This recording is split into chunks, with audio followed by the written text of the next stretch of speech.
وسلموا على رسوله الكريم أما بعد فأعوذ بالله من الشيطان الرجيم بسم الله الرحمن الرحيم عالم الغيب فلا يظهر على غيبه أحدا إلا من ارتضى من رسول صدق الله مولانا العظيم وصدق على رسوله الكريم ونحن على ذلك لمن الشاهدين والشاكرين والحمد لله رب العالمين. آئیے انتہائی عقیدت و محبت کے ساتھ گنبد خضرا کی جانب لگا کر اس رسول کی بارگاہ میں اپنی عقیدت کے نذرانے پیش کریے جس رسول کے بارے میں رب قرآن پاک میں ارشاد فرماتا ہے محبوب آپ کا چہرہ والدعا ہے. محبوب آپ کی زلف واللیل اذا سجا ہے. محبوب آپ کی نگاہ ما زاغ البصر وما طغى.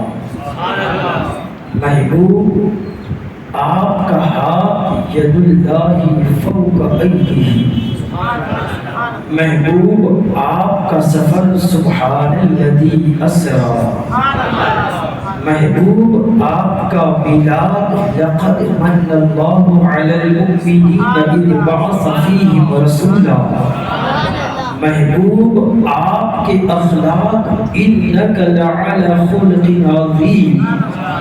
محبوب آپ کا ذکر ورفعنا لک ذکرک. گویا یوں ارشاد فرما رہا ہے رب تبارک و تعالی محبوب کا چہرہ والدعا، محبوب کی زلف واللیل اذا سجا، محبوب کا سینہ علم نشرح لک صدرک، محبوب کا ہاتھ ید اللہ فوق ایدیہ، محبوب کی نگاہ ما زاغ البصر وما طغى، محبوب کا سفر سبحان الذی اسری، محبوب کا ذکر ورفعنا لک ذکرک، محبوب کا خدا لا الہ الا اللہ. تو اس محبوب کا پورا وجود محمد رسول اللہ. اسی رسول ہاشمی کی بارگاہ میں ایک مرتبہ جھوم جھوم کر درود پاک کا ہدیہ پیش کر لیں. اللہم صلی علی سیدنا و مولانا محمد و بارک وسلم. صلاۃ و سلام علیک یا رسول اللہ صلی اللہ علیہ وسلم. دیکھیے اللہ رب العزت نے اگر چاہت کا جو موضوع مجھے دیا گیا ہے میں انشاءاللہ اس پر گفتگو کرنے کی مکمل کوشش کروں گا. حالانکہ مولانا عمران صاحب جانتے ہیں کہ ابھی میں خود کشمکش کے عالم میں ہوں اور اتنا وقت ابھی نہیں کہ مکمل طور پر اس موضوع پر میں کچھ باتیں آپ کے سامنے پیش کر سکوں. مگر یہ کرم ہے مدینے والے کا کہ کچھ بولنے کی طاقت کر رہا ہوں. واقعی میری کوئی اوقات نہیں، کوئی طاقت نہیں کہ میں گنبد خضرا کا سفر کر سکوں. بڑے بڑے امیر ہیں، دولت مند ہیں، مگر وہ نہیں چاہ پاتی. خدا کا کرم ہے کہ مجھ جیسے فقیر کو اللہ نے محبوب کے صدقے میں تیسری مرتبہ زیادت کا اور اسی منظر کو مد نظر رکھتے ہوئے چند اشعار پیش کر رہا ہوں. یہ وعدہ ہے وطن اپنا پرانا بھول جاؤ گے. یہ وعدہ ہے وطن اپنا پرانا بھول جاؤ گے. مدینہ جاؤ گے ایک بار تو آنا بھول جاؤ گے. مدینہ جاؤ گے ایک بار تو آنا بھول جاؤ گے. اور ہر ایک گنبد میں اللہ نے ایسی کشش رکھی. سوچی جب گنبد خضرا کا یہ عالم ہے تو اس مکی کا عالم کیا ہے. جب گنبد خضرا کے رنگ کو دیکھیں تو دل بے چین بے قرار ہو جائے. وہ صحابہ ان کی عظمت پر میرے ماں باپ قربان ہو جنہوں نے گنبد خضرا کو نہیں گنبد خضرا کے مکی کو دیکھا. آخر وہ پیغمبر جن کے چہرے کو صحابہ دیکھتی تھی ہمیں وہ تو منظر نصیب نہیں ہے مگر عشق کہہ رہا ہے نبی کا گنبد دیکھ کر ہم محسوس کریں گے نبی کا جلوہ دیکھ کر.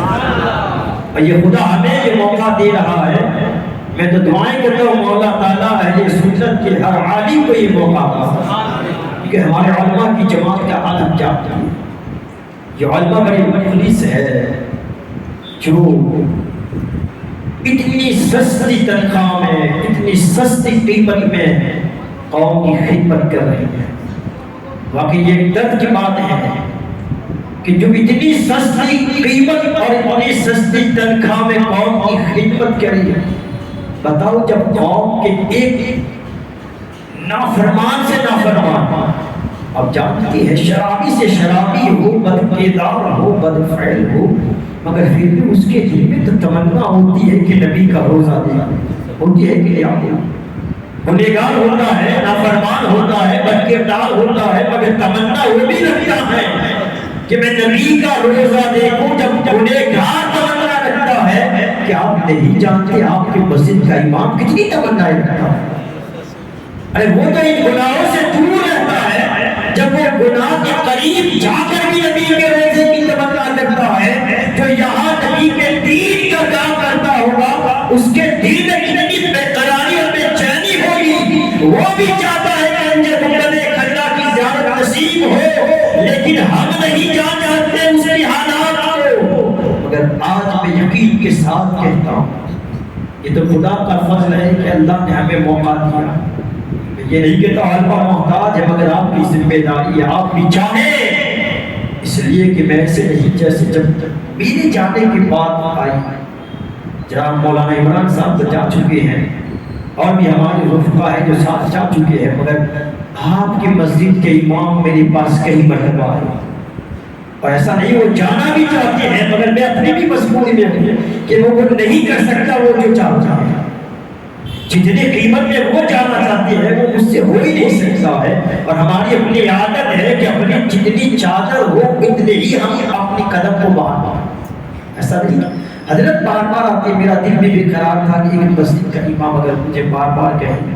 آخر ایک مرتبہ تو میں نے فیصلہ ہی کر لیا، کہا حضرت دعا کرے گا آئندہ مرتبہ خدا نے مجھے ایسی طاقت دی اور ایسی کامیابی دی تو میں یہ کہتا ہوں انشاءاللہ آپ کو 50% پیسے میں لے کے چلا جاؤں گا. میں نے کہا کہ اللہ تعالیٰ اگر چاہے گا تو میں کوشش کروں گا. مگر میں آپ سے بھی کہہ رہا ہوں اگر جب ایک شرابی یہ تمنا کرتا ہے تو آپ کی مسجد کا امام بے قرار بے چین وہ بھی چاہتا ہے کہ میں اپنی آنکھوں سے گنبد خضرا دوں. اب اپنی ذمہ داری سمجھ کر واقع اگر آپ علماء کی قدر جانتے ہیں، علماء سے محبت ہے، یقین جانو میرے مصطفیٰ نے کہا جس نے کسی عالم کو دیکھا حقیقت میں اسے نبی کا چہرہ ملا ہے. آج میرے مصطفیٰ کی حدیث اعلان کرتی ہے گویا کسی عالم کے دل کو خوش کر دیا. آپ یہ نہ سمجھے کہ اس مسجد کے مصلی پہ کھڑا رہنے والا خوش ہے، بلکہ عشق کہتا ہے یہاں تو یہ خوش ہوتے ہیں گنبد خضرا کا مقیم وہاں تم سے خوش ہو جاتا. اس لیے آپ کوشش کریں، آپ کا امام بھی چاہتا ہے اللہ تعالیٰ ہماری اس گزرے کو قبول فرما لے اور آپ کے دلوں میں اس بات کو ڈالے کہ آپ بھی اپنی مسجد کے امام کو وہ موقع دیں تاکہ وہ گنبد خضرا کی مکی کا جلوہ دیکھیں. اللہ پاک ہم سب کو علماء سے محبت کرنے کی توفیق عطا فرمائے، علماء کی قدر کرنے کی توفیق عطا فرمائے. اس لیے کہ یہ عالم کے حالات کو جان سکتا ہے، ایک عالم کی کیفیت کو جان سکتا ہے کہ ایک امام کی کیفیت. میں آج تک اپنے بارے میں کبھی نہیں بولا، لیکن بولا اس لیے کہ بار بار حضرت آئے کہ مجھے بھی شرط لگ رہی تھی کہ میں حضرت کو کیا کیا. مگر میں نے وعدہ کیا انشاءاللہ آئندہ اللہ اگر مجھے کامیابی لیے تو انشاءاللہ اپنی طرف سے کوشش کروں گا کہ 50% حضرت کو لے جانے کی کوشش. اس سے پہلے کہ یہ موقع میں حاصل کروں آپ خود اس کو حاصل کرنے کی کوشش کیجیے. اللہ پاک ہم سب کو اپنی علماء سے سچی محبت کرنے کی توفیق عطا فرمائے. ایک مرتبہ کو دیکھ پاک کر لیجیے. اللهم صل على سيدنا محمد وبارك وسلم. صلاة والسلام عليك يا رسول الله صلی اللہ علیہ وسلم. میرا آج کا موضوع آپ جانتے ہیں علم غیبی مصطفیٰ ہے. ایسا سمجھو کہ یہ ہمارے لیے ایک عقیدہ ہے. اہل سنت اپنے عقائد کی حفاظت کر لے تو پھر ہمیں امید ہے جن کی عقائد محفوظ ہوں گے اللہ ان کی نمازوں کو بھی محفوظ فرما دے گا. اور اس کو میں مثال کے طور پر آپ کے سامنے سمجھانے کی ایک مثال دے رہا ہوں کہ ہماری اور آپ کی زندگی دو چیزوں کا مجسمہ ہے. ایک کا نام ہے جسم اور ایک کا نام ہے روح. ان دونوں کے ملاپ کو اجتماع کو انسان کی زندگی کہا جاتا ہے.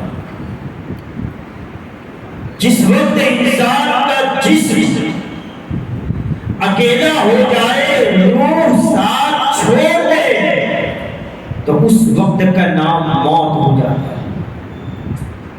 جب تک انسان کے جسم میں روح ہے انسان کام کا ہے.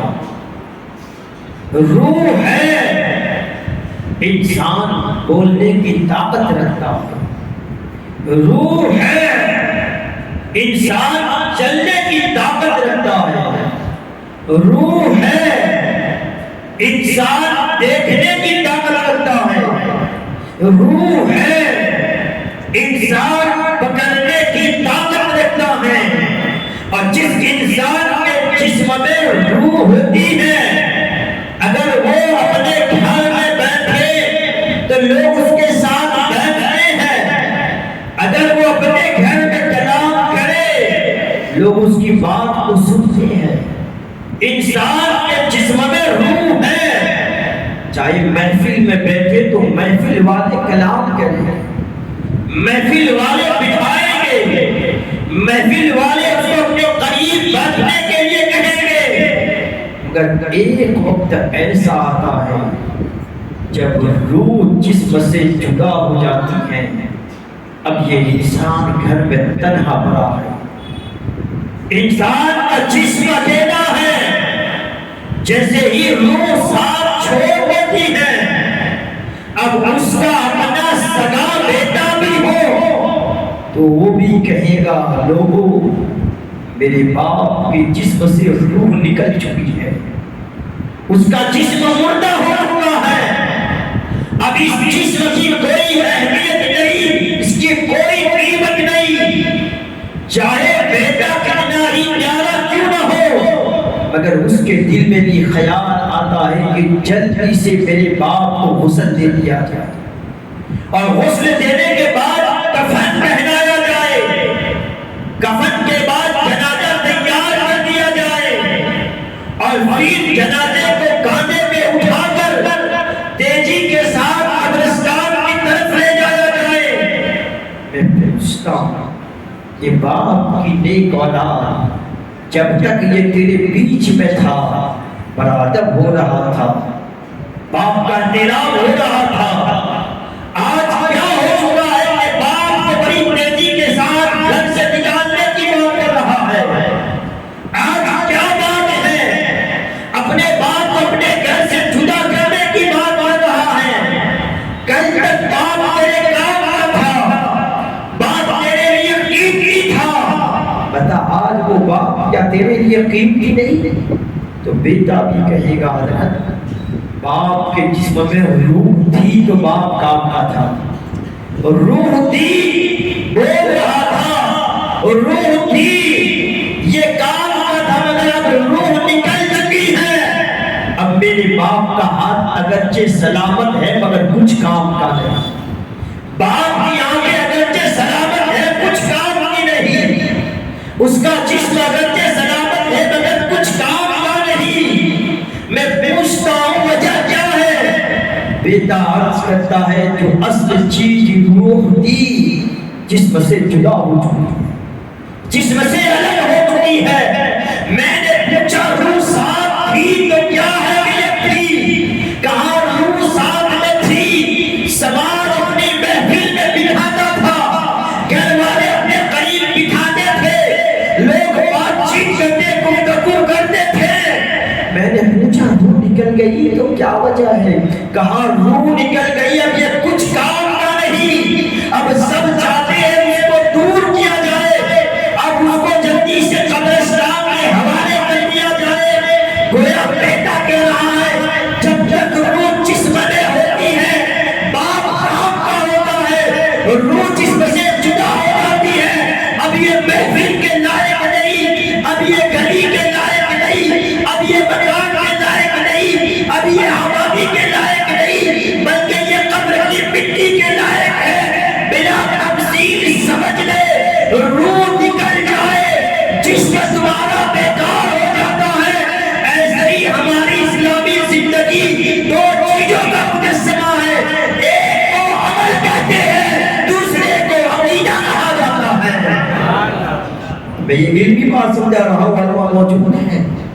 جسم کے اندر روح ہے، جسم تمہارا سلامت ہے، ہاتھ تمہارا کام کا ہے، آنکھ تمہاری کام کی ہے، قدم تمہارا کام کا ہے، روح نکل گئی، یہ ہاتھ کچھ کام کا نہیں، یہ قدم کچھ کام کا نہیں، یہ آنکھیں کچھ کام کی نہیں، یہ پورا وجود کچھ کام کا نہیں ہے۔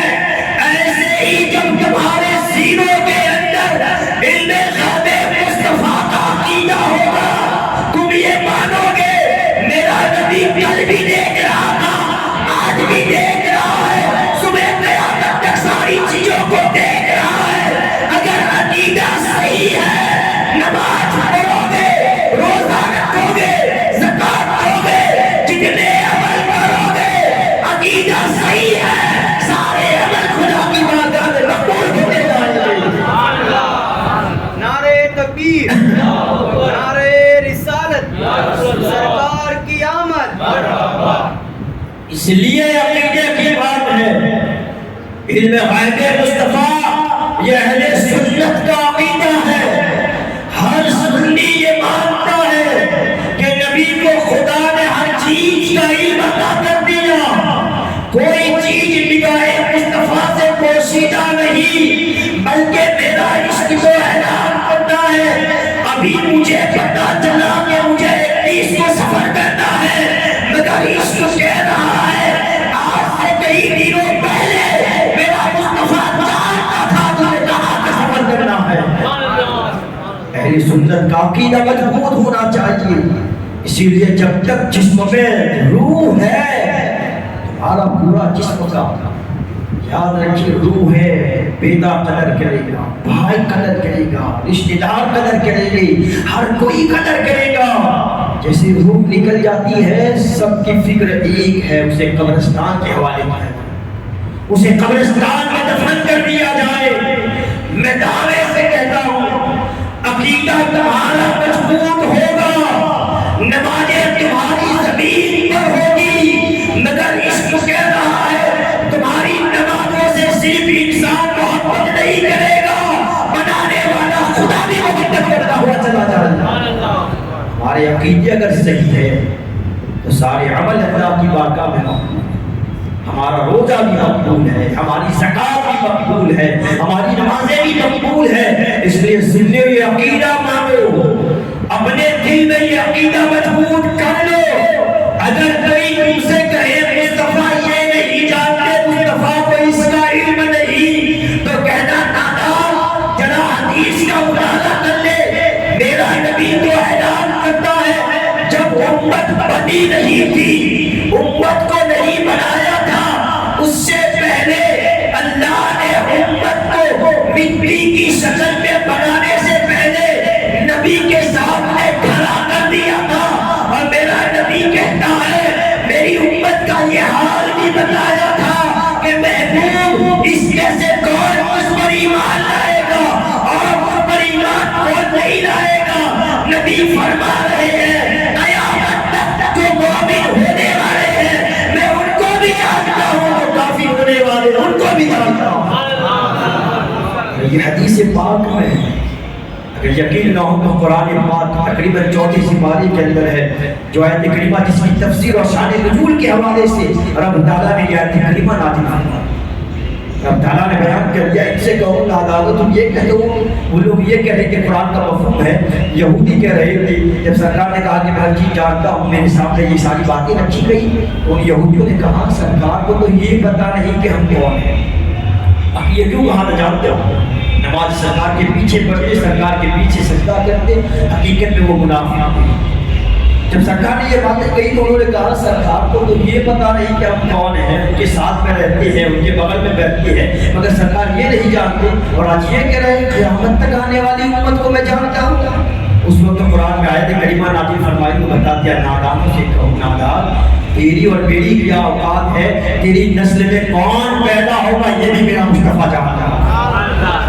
یہ بھی میرے مصطفیٰ کو علم ہے. اور اس وقت جانتے اس کا اور بھی مفہوم ہے غلط موضوع ہے مگر سرکار سے رب تبارک و تعالیٰ یہ کہوانا چاہتا تھا کہ ان سے کہو یہ مصطفیٰ کا بڑا کرم ہے کہ نبی جانتے ہیں پھر بھی تمہارے گناہوں پر پردہ ڈال رہے ہیں. یہ نبی کا کرم ہے کہ نہ سمجھو کہ مصطفیٰ کو علم نہیں نبی جانتا. تو اس لیے عقیدہ ہمارا صحیح ہونا چاہیے. ہم اس بات کو مضبوطی سے اپنے دل میں بٹھا لیں کہ ہمارے نبی کے بارے میں اگر کوئی کہے تو ہم آنکھ بند کر کے کہتے کہ نادان تجھے اپنے باپ کا پتہ نہیں لیکن میں دعوے سے کہتا ہوں میرے مصطفیٰ کو خدا نے ایسا علم دیا ہے قیامت تک میری نسل میں کون آنے والا ہے میں تو نہیں جانتا میرا مصطفیٰ ضرور جانتا ہے. اس لیے مصطفیٰ جانے رہے تو خدا نے علم غیب عطا فرمایا.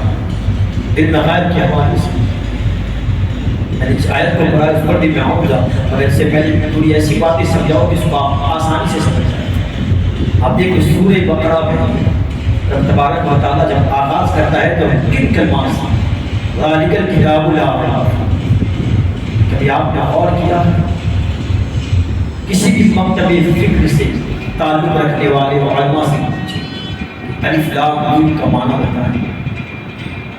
آپ اہل سنت کے علماء سے پوچھیں جہاں تک میری معلومات ہے. دیکھیں یہ ایسے کلمات ہیں قرآن پاک میں جن کلمات کے بارے میں تقریباً علامہ اسماعیل حرکی اپنی کتاب تفسیر روح البیان میں اور تفسیر نعیمی کے اندر اس بات کو لکھا کہ جب جبریل امین قرآن کی آیتیں لے کر آتا اور سرکار کی بارگاہ میں رکھ دیتے ان میں سے حروف مقطعات یہ ایسے کلمات ہے جبریل جس وقت لے کر نبی کی بارگاہ میں آئی اور جیسے جبریل نے کہا الف میرے مصطفیٰ نے کہا میں نے سمجھا.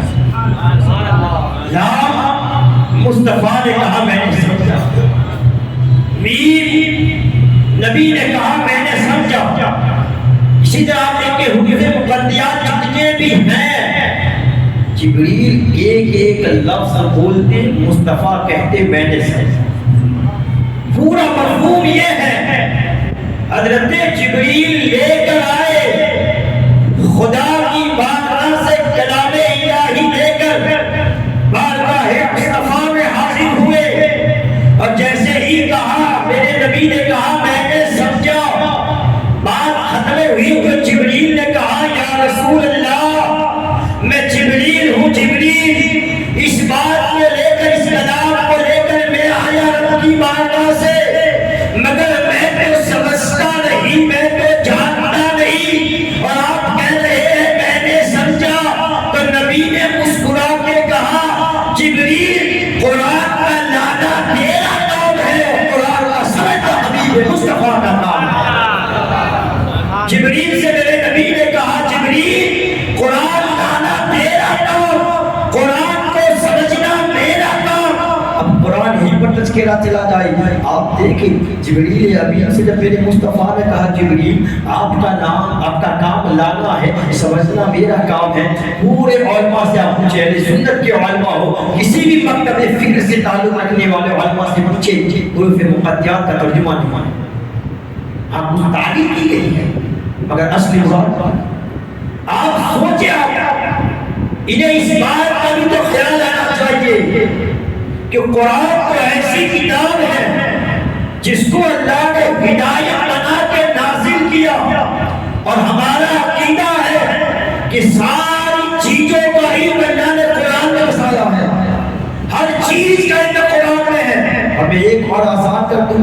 ہمارے علماء موجود ہیں، میرے آقا فرماتے ہیں جتنا علم توریت میں تھا، جتنا علم انجیل میں تھا، جتنا علم زبور میں تھا، ان ساری کتابوں کا علم اللہ نے جمع کیا اور میرے قرآن میں سما دیا۔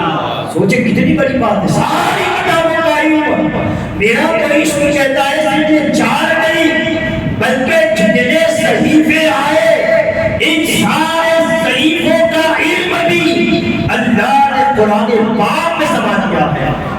ہر چیز کا علم قرآن میں ہے اور قرآن کے اندر ہے، اس کا کوئی شک نہیں۔ تقریباً قرآن میں اللہ فرماتا ہے وَلَا رَتَبٍ وَلَا يَابِسٍ إِلَّا فِي كِتَابٍ مُبِينٍ، خشکی اور تری میں سے کوئی چیز ایسی نہیں جس کا ذکر قرآن میں نہ ہے۔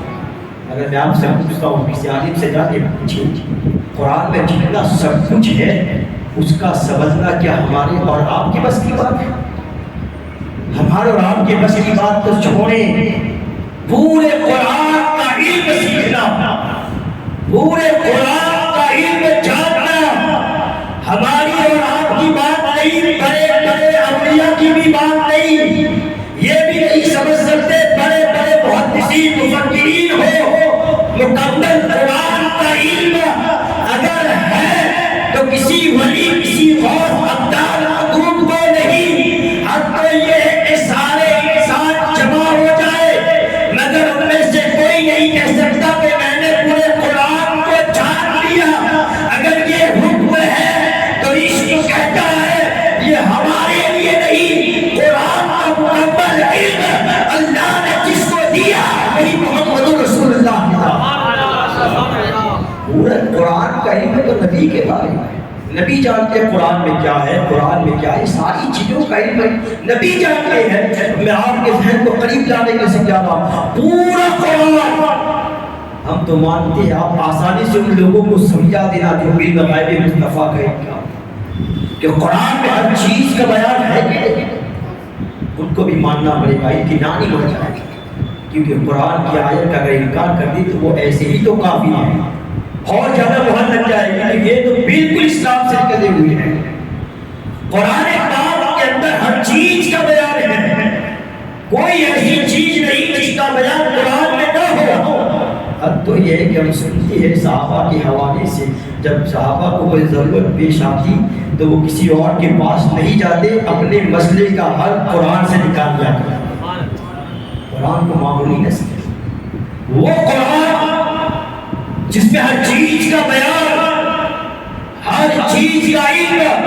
میں ان سے پوچھتا ہوں ساری باتیں چھوڑو، جب تم حروف مقطعات کو نہیں سمجھ پاتے، حروف مقطعات کو نہیں جان سکتے، اور اہل سنت کا عقیدہ ہے کہ حروف مقطعات ایسے کلمے ہیں جس کا معنی بھیجنے والا خدا جانتا ہے، لینے والے مصطفیٰ جانتے ہیں۔ اب بات سمجھ میں آ گئی، جس چیز کا علم جبریل جیسے فرشتے کو نہیں تھا اللہ نے اس چیز کا علم ہمارے محمد کو عطا فرمایا۔ سوچیں نبی کے علم میں وہ راز کی باتیں جو اسرار الرموز ہوا کرتے ہیں، بڑے پیچیدہ ہوتے ہیں، جن کو سمجھنے کے لیے جانتے ہو قرآن کے اندر کئی باتیں ایسی ہیں کہ جس کا سمجھنا بہت آسان ہے۔ تفسیر نعیمی کے اندر آپ لکھتے ہیں کہ اگر قرآن کی کچھ آیتوں کو دیکھیں تو بہت آسان ہے، جیسے آپ سنو گے فوراً سمجھ جاتے ہیں، بہت آسان ہے۔ مگر کچھ آیتیں ایسی ہے کہ جس کے اسرار اور رموز کو سمجھنا بڑا مشکل ہے۔ حد تو یہ ہے کہ ان کے اسرار اور رموز کو سمجھنے کے لیے انسان کی عقل کام نہیں دیتی، تو پھر عشق کہتا ہے جب اس اسرار اور رموز کو سمجھنا پڑتا ہے تو اس وقت حدیث مصطفیٰ کا سہارا لینا پڑتا ہے۔ تو آپ سوچیں قرآن کے اسرار اور رموز کو سمجھنے کے لیے حدیث رسول کا سہارا لینا پڑتا ہے۔ ابھی علماء سے کہے آج تم قرآن کے جو اسرار اور رموز کو سمجھتے ہیں، یہ نبی کی حدیث کا سہارا لے کر جس کی حدیث قرآن کے اسرار اور رموز کو سمجھا سکتی ہے، بتاؤ صاحب قرآن کو اللہ نے کتنا علم دیا ہوگا، وہ زمین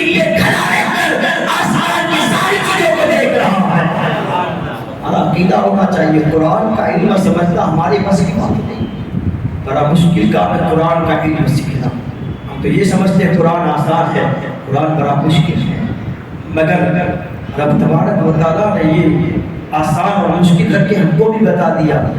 اگر کوئی یہ دعویٰ نہ کر دیتا کہ قرآن بہت آسان ہے، اس کا سمجھنا میرے دماغ کا کام ہے، تو اس کے کہنا نادان. رب تعالیٰ یہ جانتا تھا کوئی یہ دعویٰ کر سکتا ہے کہ میرے دماغ کا کام ہے. رب نے قرآن کی کچھ آیتوں کو ایسے پیچیدہ رکھا، اسرار اور رموز کو ایسا پیچیدہ رکھا کہ بڑے بڑے علماء کی عقل کام نہیں کرتی ہے. لیکن جب اس کو سمجھنا ہوتا ہے تو بڑے بڑے علماء کو مصطفیٰ کی حدیث کا سہارا لینا ہوتا ہے، تب جا کے وہ ان باتوں کو سمجھتے ہیں. تو آپ دیکھیں قرآن میں ہر چیز کا بیان ہے. ساری چیزیں ہم اور آپ تو نہیں جان سکتے، پر اتنا ہے کہ حروف مقطعات جو قرآن میں ہے، جس کا علم نہ مجھے ہے، نہ آپ کے امام صاحب کو ہے، نہ کسی اور مذہب کے مولانا کو ہے.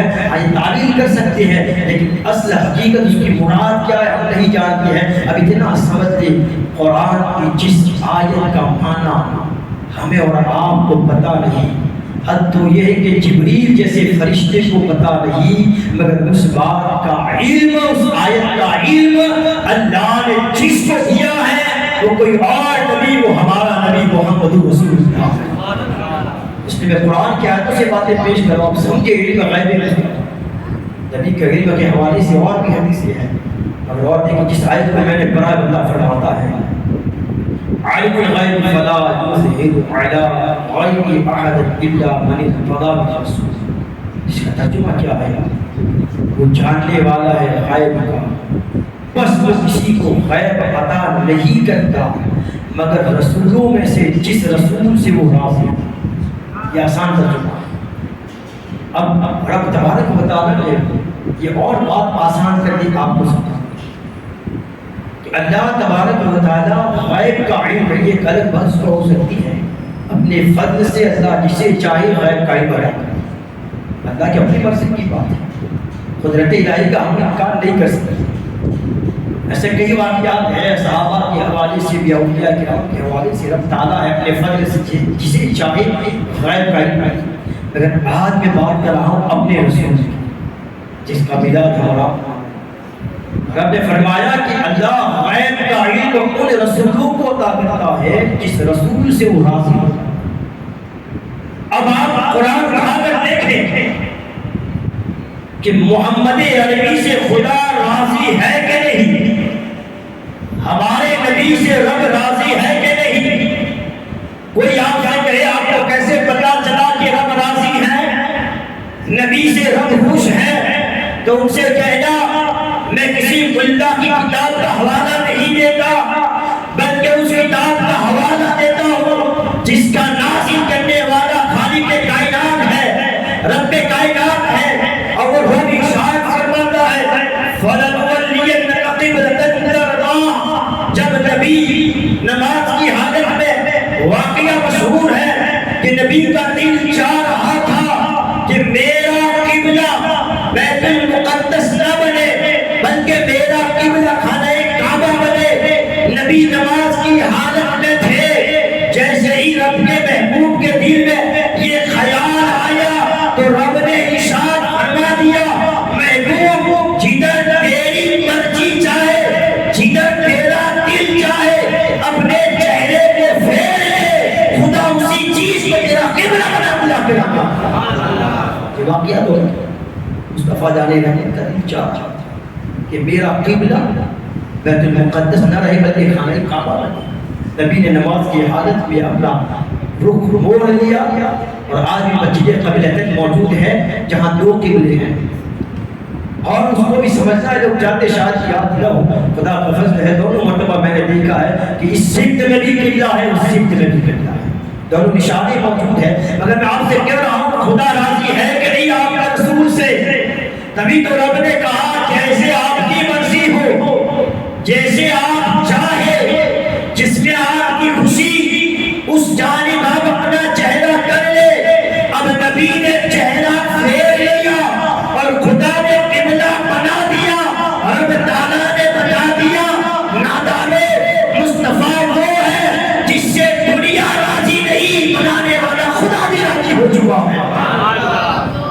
خدا نے بتا دیا جس سے میں راضی رہتا ہوں اسے غیب کا علم عطا فرما. ہمارے نبی سے خدا راضی، خدا خوش ہے، تو خدا کی رضا بتا رہی ہے کہ مصطفیٰ کو علم غیب کی دولت سے محروم نہیں رکھا، بلکہ خدا نے راضی ہو کے بتا دیا میں نے محبوب کو ہر چیز کا علم دے دیا ہے. اب جو پوچھنا ہے مصطفیٰ سے پوچھے، نبی کی بارگاہ سے ہر سوال کا جواب ملتا ہوا نظر آئے گا. قرآن مقدسہ میں رب نے بتا دیا میں راضی ہوں اپنے محبوب سے، اور خدا کہہ رہا ہے جس سے میں راضی ہوتا ہوں اس کو غیب کا علم دیتا ہوں. اور آگے دیکھیے قرآن پاک میں ایک جگہ اللہ فرماتا ہے وَلَسَوْفَ يُعْطِيكَ رَبُّكَ فَتَرْضَىٰ. ہم ہر ایک آدمی جانتا ہے آپ کا رب اتنا دے گا کہ آپ راضی ہوں. ہم سنتے ہیں قیامت کے دن مصطفیٰ اس وقت تک راضی نہیں ہوں گے جب تک کہ مصطفیٰ کا ایک امتی بخشا نہ جائے. ایک امتی، اور یہ بخشش کی دعائیں قبول ہوئی ہے. ہم سنتے ہیں ارفع رأسک یا محمد، اے محمد اپنے سر کو اٹھا لیجیے، آج جو کہو گے سنی جائے گی، جو مانگو گے آپ کو عطا کیا جائے گا، جس کی شفاعت کرو گے قبول کی جائے گی. جب محبوب سے یہ کہہ دیا رب تعالیٰ نے بتا دیا کہ اتنا دعا کہ محبوب تو راضی ہو جائے گا. گویا رب کا کلام بتا رہا ہے میں اپنے محبوب سے راضی ہوں، میں اپنے محبوب سے خوش ہوں. گویا قرآن کی آیت کریمہ بتا رہی ہے جس سے خدا راضی ہوتا ہے خدا اس بندے کو غیب کا علم عطا فرماتا ہے. ہم اپنی قسمت پہ ناز کریں اور امتوں کو اور نبی ملے ہیں، اور نبی ملے ہیں، نبی عظمت والے ہیں، شان والے ہیں، مرتبے والے ہیں، لیکن میں اپنی قسمت پہ ناز کروں، ہم اپنی قسمت پہ ناز کریں. ہمیں وہ نبی ملا ہے جس کی نبوت میں آنے کے لیے اللہ کے نبی بھی دعا دیا کرتے تھے، نبی دعا کرتے تھے مصطفیٰ کی امت میں ہم ہوتے. کتنے خوش نصیب ہیں ہم لوگ، خدا نے نبی کا امتی ہم کو اور آپ کو بنایا. ہمیں تو چاہیے کہ محفلیں اتنی چھوٹی نہ رہے، بلکہ امام اعلان کرے کہ نہ کرے ہم گھر گھر جا کے لوگوں کو کہیں لوگوں اپنے گھر کو چھوڑو، آؤ مسجد میں نبی کا میلاد کرو، اس لیے کہ آج تمہارا گھر بھی محفوظ ہے، آج تمہاری اولاد بھی محفوظ ہے. تو یہ ہماری طاقت سے نہیں، قبری والے مصطفیٰ کے صدقے میں محفوظ ہے. ہاں تو یہ عقیدہ ہونا چاہیے. ہمیں لوگوں کو گھر گھر جا کے بلانا چاہیے، آؤ سرکار کا میلاد کرنا ہے، آؤ سرکار کے میلاد پہ کرنا ہے، کیونکہ نبی کونین کو اللہ نے ہر چیز کا علم عطا فرمایا. واقعات بے شمار ہے، میں صرف قرآن کے آیتیں کریمہ پڑھ کے اشارہ کرتا ہوں. اللہ نے ہمیں وہ نبی دیا ہے جو نبی ہمارے ظاہر کو بھی دیکھ رہا ہے، ہمارے باطن کو بھی دیکھ رہا ہے. ہمارے نبی ہمارے گھر کی کیفیت کو بھی جانتے ہیں. ہمیں چاہیے کہ لگاؤ کانٹیکٹ سچا نبی سے جوڑ لیں. اگر کام بنتا نہیں ہے تو یہ عقیدہ اپنے دماغ میں اپنے قلب میں اتار لے کہ میں جو کر رہا ہوں دنیا دیکھے نہ دیکھے قبلی والا مصطفیٰ دیکھ رہا ہے. دنیا کو پتہ ہو یا نہ ہو ہمارے نبی کو ہماری ذات کا علم ہے، ہمارے نبی جانتے ہیں. ارے جب تم دنیا کے معمولی آدمی سے کانٹیکٹ کر لو، اس کے رابطے میں رہو تو تمہارا کام ہو سکتا ہے. تمہارا رابطہ نبی سے جب سچا جڑ جائے گا، دل میں یہ خواہش تمنا ہے کہ نبی دیکھ رہے ہیں، نبی جان رہے ہیں، اور پھر تم دل کی بے قراری کے ساتھ جو آواز نکالو گے دنیا سنے یا نہ سنے، یقین کے ساتھ کہتا ہوں مدینے والا ضرور سنتا ہوا نظر آئے گا. نبی جس کی آواز سن کر لبیک کہتے، میں کہتا ہوں ایک بگڑا ہوا کام نہیں، کروڑوں بگڑے ہوئے کام کو اللہ بناتا ہوا چلا جائے. عقیدہ تو مضبوط بنانے مصطفیٰ جانتے ہیں، مصطفیٰ جانے رحمت دیکھ رہے ہیں. ہمارا عقیدہ ہے کہ نبی کوئی غیب ہے. عقائد کو اور بھی ہے مگر ایک عقیدہ آپ لے کے جائیں کہ ہمارا نبی وہ ہے جس کو خدا نے ہر چیز کا علم عطا فرمایا.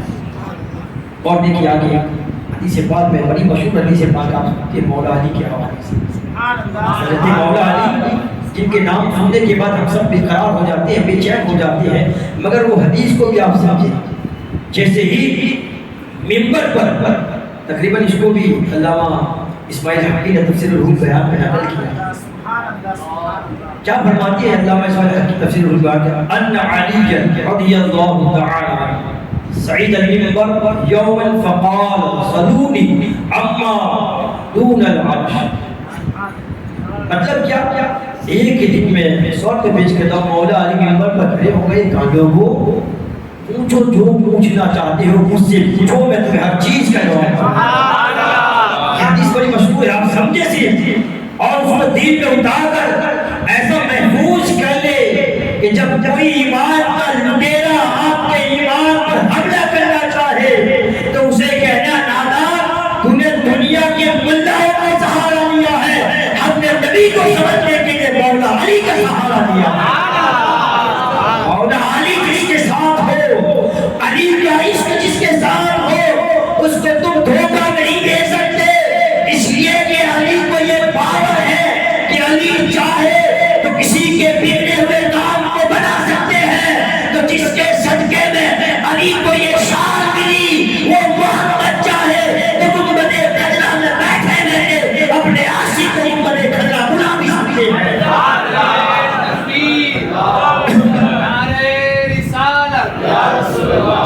میلاد النبی, نعرہ تکبیر, نعرہ رسالت.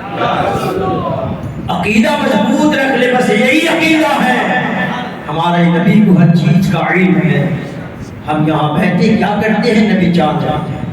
اور عقیدہ مضبوط رکھیں, یقین کے ساتھ میں دعائیں کرتا ہوں اگر ہمارے حضرت کا بھی عقیدہ مضبوط ہے, میں چاہتا ہوں کہ جانے سے پہلے یا آنے سے پہلے میں بھی سن لوں گا دل میں عقیدہ سچا تھا, گنبد خضرا سے اشارہ ہو گیا, اب تجھے وہاں رہنے کی ضرورت نہیں, عقیدہ بنانا تیرا کام ہے, مدینے بلانا مصطفیٰ کا کام ہے. یہ ہمارا عقیدے ہونے چاہیے. اور میں یہ دعوی سے کہہ رہا ہوں کیونکہ جب ایک بڑی ذمہ داری میں نے اپنے سر پر لی تھی, آج بھی کچھ مشقتیں ہیں, تکلیفیں ہیں, کافی لوگوں کی پاسپورٹیں اٹکی ہوئی تھی اور اس کی ذمہ داری میں نے خود لی تھی. کئی لوگوں کا مجھ پر بوجھ بھی تھا, کہا تھا اتنی بڑی ذمہ داری لی تھی, ہوا نہیں. میں نے کہا تھا مجھے یقین ہے مصطفیٰ اگر بلانا چاہیں گے تو کوئی روک نہیں سکے گا. میں نے کہا تھا ان سے مگر کچھ ہوتے بے قراری بے چینی ہوتی ہے. جانے سے پہلے بھی میں نے ایک آدمی سے بات کی تھی, آپ بے فکر رہے, اس میں ہمارے خالی صاحب کا بڑا سپورٹ ملا. آپ ہی کے اس مسجد کے تقریباً ذمہ دار ہو گئے حاجی ایوب بھائی حاجی, میں ان کا بھی شکر ادا کرتا ہوں کہ انہوں نے بڑا ساتھ دیا. دیکھیے وہ اتنی بات تو پکی ہے کہ جب علماء کی بات آتی ہے تو میں نے دیکھا ہے جب جب ملاقات ہوئی ہے لوگ تو صرف بیٹھے بیٹھے ملتے ہیں. میں نے حاجی صاحب کو دیکھا ہے جب بھی ملاقات کے لیے آئے ہیں تو وہ کھڑے ہو کر سینے سے لگا کر ملاقات کیا. واقعی ادب علماء کا انسان کو کہاں سے کہاں تک لے جا سکتا ہے. آپ سے بھی گزارش کروں تو علماء کا ادب ہے, علماء کو معمولی نہ سمجھے. اس لیے کہ آج اگر کوئی اپنا جانشین بناتا ہے تو آپ کہتے ہیں فلاں کا جانشین ہے. میں بھی اپنی نسبت میں ناز کرتا ہوں, ہم جس پیر کو مانتے ہیں اسے حضور شیخ الاسلام بن جائے گا.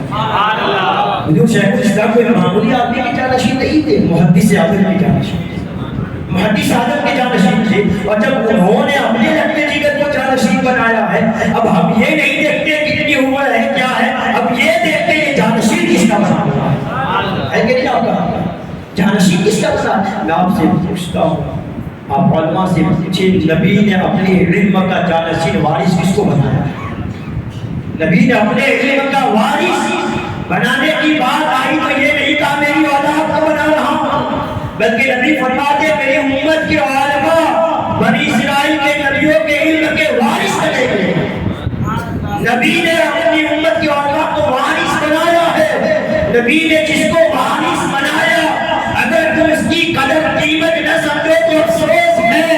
آج سمجھ لو علماء کی اہمیت, علماء کی قدر کر لو, اس لیے کہ علماء وہ ہیں اگر قیامت میں جہاں خدا نے تو ان کے سجدے میں تم جیسے ہزاروں اللہ جنتی بناتا ہو چلا جائے. ویسے نہیں حدیث پڑھے آپ علماء کی شفاعت ہے کہ نہیں, علماء کی شفاعت کرے, علماء کا ادب کرے, احترام کرے. اگر علماء کا ادب و احترام نہیں ہے تو آپ یہ نہ سمجھے کہ علماء کی گستاخی کرتے ہیں. میں نے جمعہ کے دن ایک تفسیر بیان کیا قرآن کی, جو تفسیر کا میرا درس چلا ہے اس میں اللہ نے فرمایا کہ اللہ کی توہین کرنا یقیناً گستاخی, مگر اس کا مفہوم تھا کہ اللہ کے کسی رسول کی بھی توہین کرنا یہ یقیناً گستاخی. اور کیسی گستاخی جانتا ہوں؟ قرآن کا مفہوم اللہ فرماتا ہے اگر کوئی داہنے کی میری توہین کرے تو وہ بھی گستاخ ہے، اگر میرے کسی نبی کی توہین کرے تو وہ نبی کا بھی گستاخ ہے، میرا بھی گستاخ ہے۔ قرآن کا مفہوم آپ دیکھیں۔ اسی طرح ایک آگے چل کے اور میں نے اپنی ایک سوچ پیدا کی اور ایسے ہی اپنی سوچ پیدا کی، اس لیے کہ امام احمد رضا فاضل بریلوی کا بھی قول ہے اگر علماء کی علم کی اہمیت یا علم کی وجہ سے آپ توہین کرتے ہیں تو وہ بھی کفر ہے۔ اعلیٰ حضرت فرماتے ہیں علماء کی علم کی وجہ سے آپ اس کی توہین کرتے ہیں تو وہ بھی کفر ہے۔ عشق کہہ رہا تھا امام احمد رضا بتا رہے کہ جیسے نبی کی توہین کرنے سے خدا کی گستاخی ہوتی ہے، ایسے ایک سچے عالم دین کی توہین کرنے سے بھی نبی کی توہین۔ ہمیں بچنا چاہیے، علماء کا ادب و احترام کرنا چاہیے، اس لیے کہ یہ قوم کے بڑے ذمہ دار ہیں۔ جہاں تک ہو سکے ان کا ادب و احترام کرے، تعظیم کرے۔ علم غیب پر بھی اور کافی باتیں ہیں وقت ہو گیا، اگر آپ چاہیں تو میرے پاس بھی سنا چاہتا ہوں۔ ایسے ویسے وقت میں بڑا پابند ہوں اور آج گھڑی بھی نہیں دیکھ پا رہے، وہ شاید معلوم ہے کہ اس میں کتنا ٹائم ملے ہے نا بھی ایک مرتبہ تو دیر پار کرنی چاہیے۔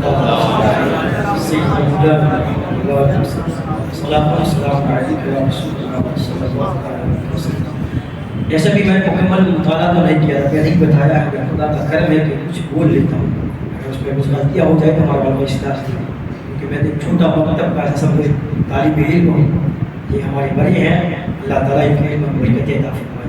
مولانا اقبال صاحب یہ اگرچہ وہ رشتے میں ہمارے بھتیجے ہیں مگر عمر کے اعتبار سے وہ ہم سے بھی بڑے ہیں۔ حضرت علی کی بات چلی تھی، علامہ اسماعیل حمی کہتے ہیں تفسیر روح البیان میں ان علی رضی اللہ تعالی سعید المنبر یوم فقال صدوق عما دون العرش، ایک دن علی منبر پر کھڑے ہو گئے اور کہا لوگوں علی سے جو پوچھنا ہے پوچھو، علی ہر چیز کا جواب دے۔ جملہ دے رہا ہوں، بات تو ہم سن رہے تھے۔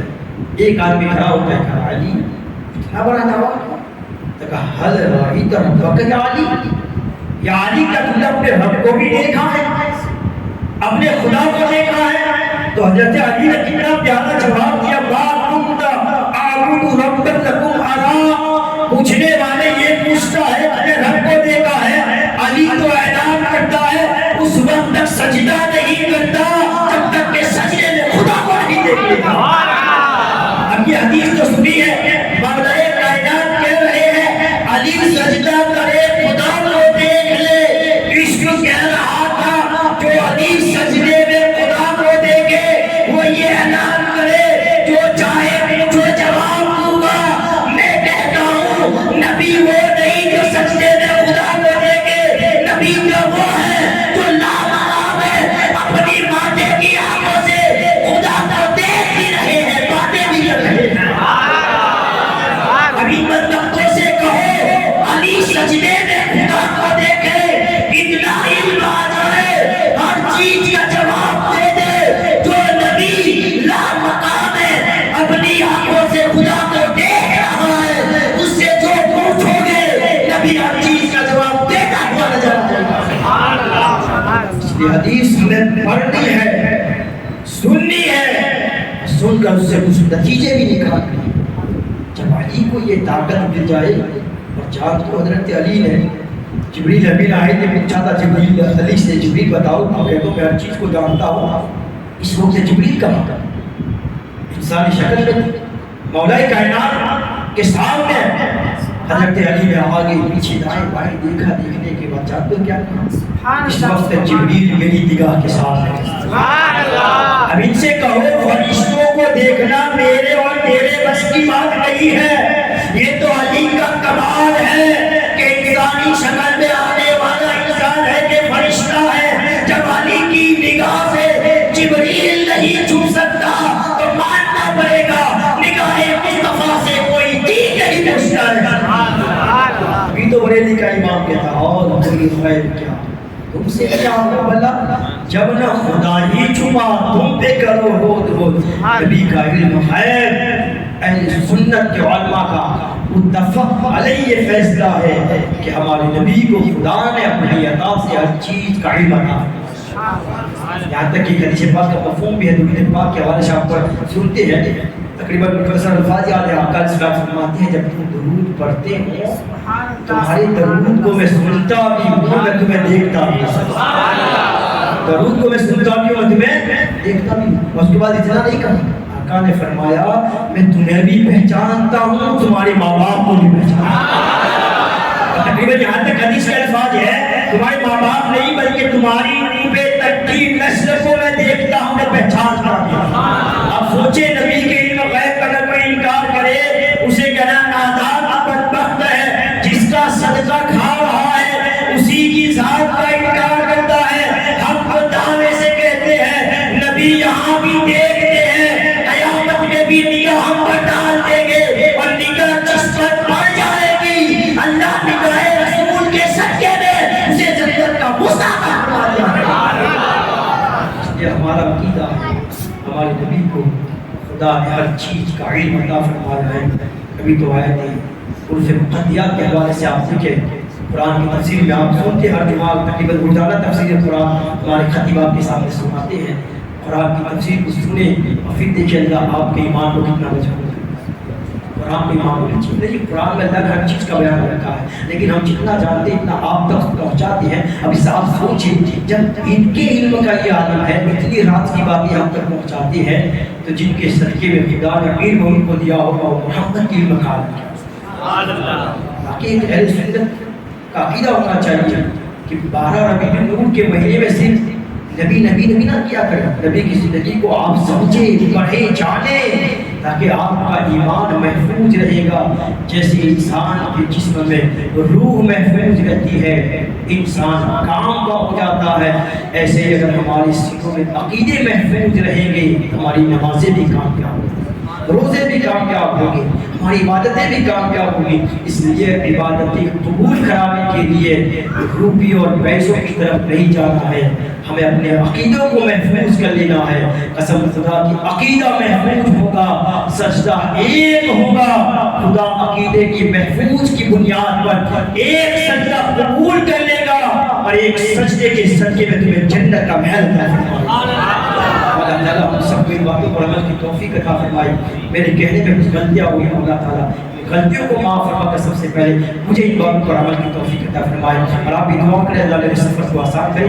21 تاریخ کو جمعرات کے دن انشاءاللہ ہم قافلے کے ساتھ روانہ ہو رہے ہیں مدینے کے سفر کے لیے. دعا کریں اللہ تعالیٰ ہمارے سفر کو آسان کرے. ہر ایک امتی کو زندگی میں ایک بار ضرور آقا اپنے دیار کی زیارت نصیب فرمائے. اللہ تعالیٰ اپنے گھر کی دیدار بھی نصیب فرمائے. اللہ تعالیٰ ہم سب کو مل جل کر اسی طرح اہل سنت کا کام کرنے کی توفیق عطا فرمائے, دین کی خدمت کی توفیق عطا فرمائے. جو لوگ یہ محنت کر رہی ہے اس میں ساتھ دے رہی ہے تہ دل سے میں ان کے لیے دعائیں کرتا ہوں. اللہ تعالیٰ ان سب کے رزق میں عمر میں عمل میں برکت عطا فرمائے. آپ سب کی عمر میں اللہ برکت عطا فرمائے اور ہم سب کو آپس میں ایک دوسرے کے ساتھ محبت کرنے کی توفیق عطا فرمائے. آمین. استغفر اللہ و اتوب الیہ. السلام علیکم و رحمۃ اللہ وبرکاتہ.